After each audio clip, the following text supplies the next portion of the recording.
We're now going some of these alleyways, and they say that essentially there's about 4,900 passageways and alleyways in the Medina area, which I can see how it's a little bit challenging to get around here. It's easy to get lost here, so...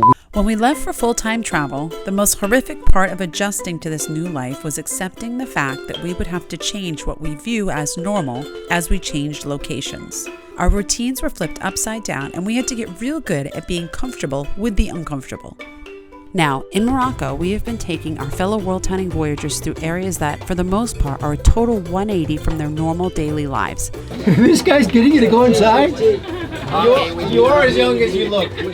But absent a roadblock or two, we didn't factor in for this, which is a whole lot of traffic. There's an accident that's occurred like about a kilometer or two down the road. we have been loving every minute of it and embracing being in unfamiliar territory. What everyone is realizing is that with just a simple smile, any difference can be overcome. By the end of the day today in Fes, we will come to the full realization of just how we have all adjusted to the Moroccan way. You have to see it to believe it. Fes is the original capital of Morocco, and the view of the skyline from the hill will give you an idea of just how vast this area is. And this is the Jewish area from the 14th, 15th century. That part, in the middle. Fes is also considered the art capital of this incredible country. From the King's Palace, where you can see the incredible detail everywhere you look, to the narrow paths in the ancient walled Medina, Fes is absolutely beautiful. But on our tour around Fes today, our first stop is to a palace where we will get a first-hand look at how Moroccan pottery and tile are made. Check this out. This is cool. Yes, it is. Now we're going to learn about pottery. The fountains, the beautiful pots. Pottery de Fes, that's where we are. Check out these. So Fes is known as like the city of artists. So essentially, from ancient times, from 9th century all the way forward, this was the hub of everything that was artistic, that was innovative, that was beautiful. And so people would come here and make these amazing creations, like with tiles that we're seeing right now. And it still exists today, which is really cool. It's being passed on generations over generations, and we're seeing how intricate they can become. So how many do they create every day here? Normally we work by order. They make many things. For example, morning like that, 25 pieces. So yesterday he makes 25, right. And again they make it perfect. So second day they make it perfect. So it's artistry. It's not, they're not trying to be like a machine. They're trying No. Always artists. They're always the same way. No electricity. You can see here. Right. They spinning by feet and they create size by hand. And they work by heart. That's the artist's work. But then we had to get in on the action, and once again my dad was ready to jump in and take a swipe at becoming an artist. What do you think, Dad? Would that be your retirement career? Yeah. You look like you're good at that. Today is my mom's birthday, so I think my dad's gonna make her a tagine. I don't know if they'll be able to cook in it. It doesn't look like it's going so well. Is this bringing you back to elementary school? I, for one, am so grateful for the patience of these incredible artists, because for the 5 years of experience it takes for them to work the wheel, we had in our group a combined total of 3 days experience. At least it appeared that way. So this right here is one of the ancient firing pits that they would use to cook these. So these plates, they get cooked up here on top and inside, and they use, which is fascinating, olive pits to go ahead and heat the fire. So they use this because it burns really slow, and they get this from the local olive growers, olive oil makers, and it's a fantastic recycling use. It's amazing because nothing is wasted. And then even the kiln is made out of local product. I mean, I can see hay and mud, and he said this one was over 100 years old, this kiln. And they still use it today. Go in there, I want to see how deep it is. That's not happening. And then we were taken to the tile section. To imagine that with a fired piece of tile and a hammer, incredibly crafted pieces of artwork are created. So what we have going on here is they're making the shapes of the tile. So one guy makes the shape and then the next guy makes the design. There's 28,000 different shapes. Can you imagine? I don't even think I could remember 10 different shapes. And they actually get paid per shape that they make. So the better you are, the faster you are, the more money you make, so there's more incentive. The issue is that it's so easy to take this beauty for granted in Morocco because you basically see it everywhere. What's even more amazing is that since these are still made by hand, when you get to the larger, more intricate pieces, the production process takes a more planned approach. The artist gathers the needed shapes and assembles them into a pattern, and then they move forward with the colors and glazing. And this will be a floor? This will be on the wall. On the wall. Floor is maybe simple than this, like 2 or 3 pieces, maybe for shower or something. So these guys here, they are, how about, they work here every day? Yes, they work every day, and they are not go to school. They are go here directly because here now we have 5 generations and like this 5 generations. They're learning how to do this so that they can become the artists. Exactly. Never go to the school. This is art school, so they go directly here. So you will become an artiste. Yes. This is so cool. They're about to give us a gift for showcasing their lovely stuff. Thank you so much. Thank you. Ciao. Marhaba. Marhaba. Zween. He will see that in YouTube. Yeah, we'll see this on YouTube, of course. You'll be in the vlog. Okay. At this point, we're getting into shopping mode, and essentially, there's a lot of, should I get this, should I not? Everything here is gorgeous, but like anything else, if you want perfectly crafted items that are made in the authentic way in the home location, you're gonna pay a decent amount. And this stuff here it'll last a lifetime. I would love to have one of these tables myself.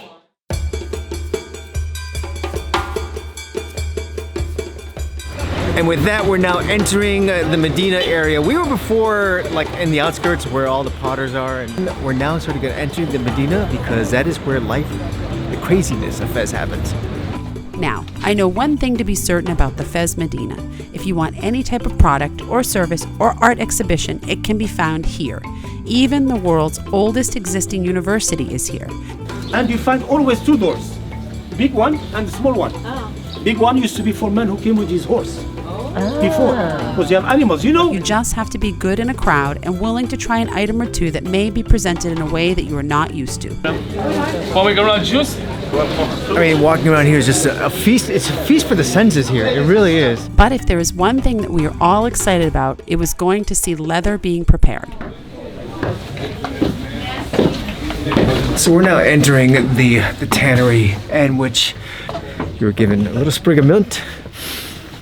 Because what you're about to smell, it's not that pleasant. It smells like leather. It smells like fresh leather. This is good. Come on.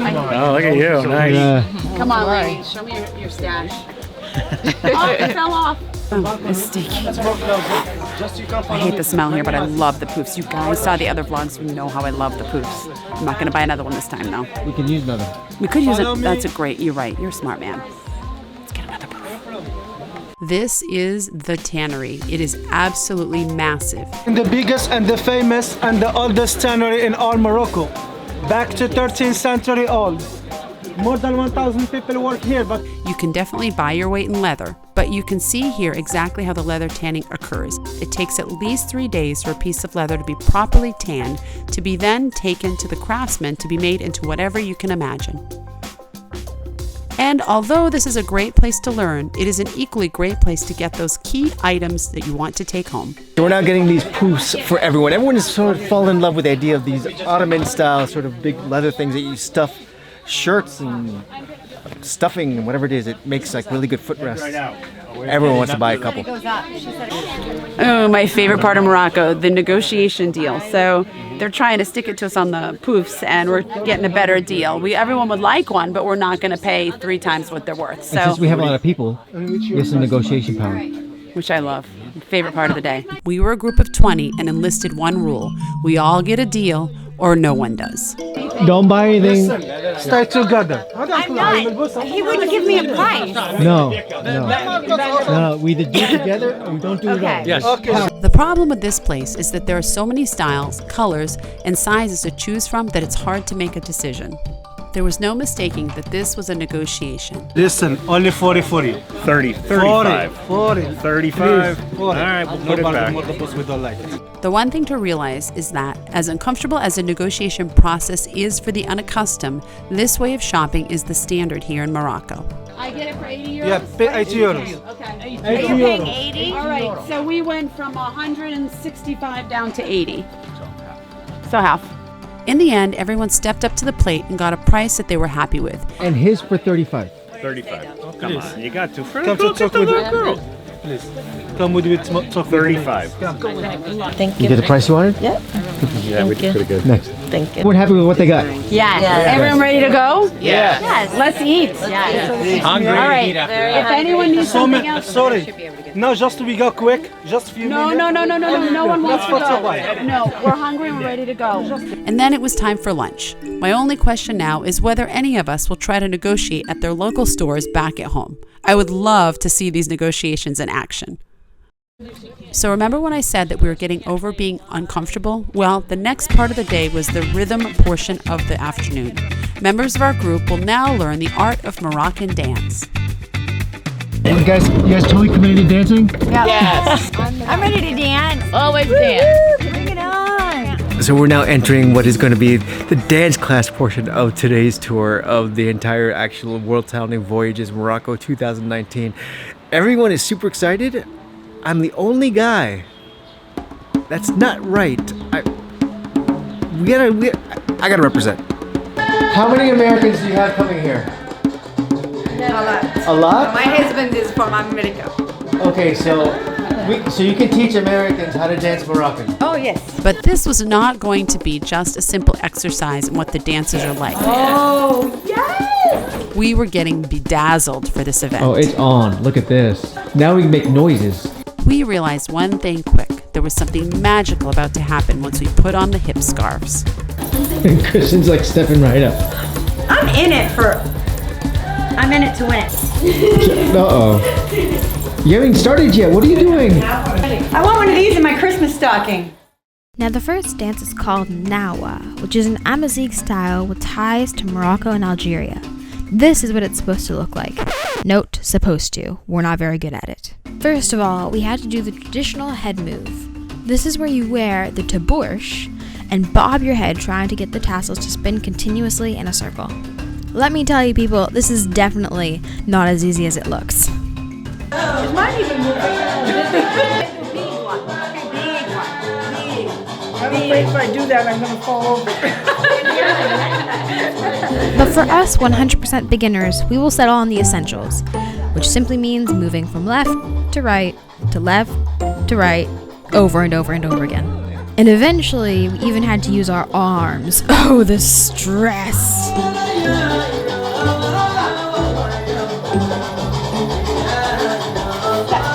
We continued on with a few more dances. The next one was really interesting. I was not at all expecting it. It's called Jablia or Alice dancing.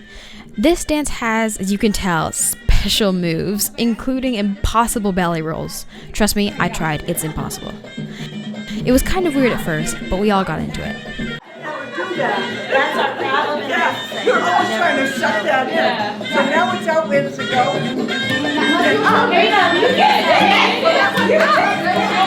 How do you guys feel? I feel great. I feel intimidated by the belly shake. I love to dance, so I feel great. But you got like the whole like motion roll going on. I know. She's like got the thing going on. Now, as you can tell from the footage so far, it has just been the ladies dancing. And there's a reason for that. We had a limit on how many people could fit in the dance studio, and the ladies were the first to jump in. Our gain, their loss. But one guy decided to go. Yep, that's Will, and now it's his turn to show his Latino stuff. Alright, this is part of the excursion which I have to go out there and I have to represent for all the males out there, so it's time to get a little bit of dancing on. The next dance is Regatta. This is a wartime dance. It simulates the act of fighting and preparing to fight. It also celebrates the victory of a battle. By this time, we are getting into a flow. Okay, so he may be a little rusty, but no matter what, I really am proud of my honey. It's not easy keeping up with the ladies. You still got it, babe. She makes it look so My stomach doesn't do So was it worth it, everyone? Yes. Did everyone else who chickened out? Did they miss out? They missed out. Some weren't feeling good. That's right. So fun. I'm so glad. And guys, this is one step on getting out of your comfort zone. We are all travelers in spirit. Heck, just the fact that you are taking the time to watch us proves this very fact. But watching and doing are two very different and sometimes scary things. You made a donut. got a little heart in the bottom. Maybe it's a necklace. Today, however, we realize that with the right attitude and just a simple smile, we can break out and experience something firsthand and have our world changed forever. We ended the day with a very special and for some unforeseen reason, long dinner. But the highlight was that we got to celebrate my mom's birthday. As you can imagine, she is very special to us and has supported us in this crazy travel lifestyle of ours since we set foot on the first plane. A lot of the things in my life that have happened, most of them in the past I've taken, are because of the way you guys raised me. And I know. And doing something like a trip like this is it's not something that you can do without having a really good base in your life and good role models and examples. So I appreciate that. You're very giving. Thank you. And with that, this episode is over. So hit that subscribe button, and we can't wait to see you in the next episode.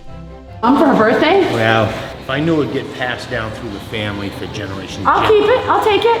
Where are you going to put it in your I van? don't really like that color though. You'd have to get a different pattern. What it does, it goes with our cottage. Oh, it does? Went down to Florida. See, Well, if you want it, I could be convinced. We're going to buy a house in France. Yeah. And it's going to be Moroccan decorated, Yeah. among every place else we've been in the world. When you buy, we'll